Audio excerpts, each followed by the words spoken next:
প্রতিরোধ যোদ্ধাদের সাগরেও তাণ্ডব, ইরানের নেতৃত্বে যৌথ সামরিক মহড়া।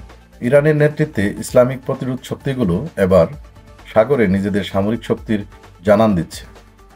ফিলিস্তিনিদের প্রতি সমর্থন জানাতে এবং শত্রুপক্ষকে সতর্কবার্তা দিতে ইরান, লেবানন, ইরাক ও ইয়েমেনের যৌথ বাহিনী পারস্য উপসাগরে বিশাল সামরিক মহড়ায় অংশ নিয়েছে।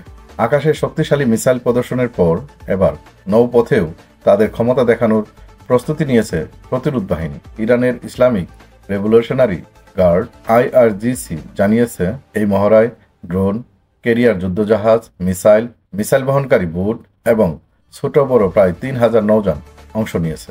ইসরায়েলের সামরিক আগ্রাসনের জবাবে প্রতিরোধ যোদ্ধারা এবার সাগরেও ইসরায়েলকে ঘিরে ফেলার হুঁশিয়ারি দিয়েছে।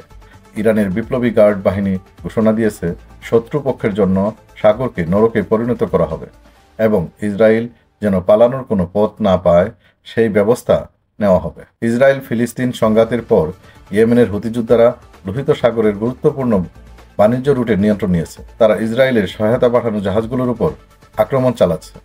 অন্যদিকে যুক্তরাষ্ট্র ও পশ্চিমা দেশগুলো ইসলামী প্রতিরোধ শক্তিগুলোর বিরুদ্ধে হামলা চালাচ্ছে।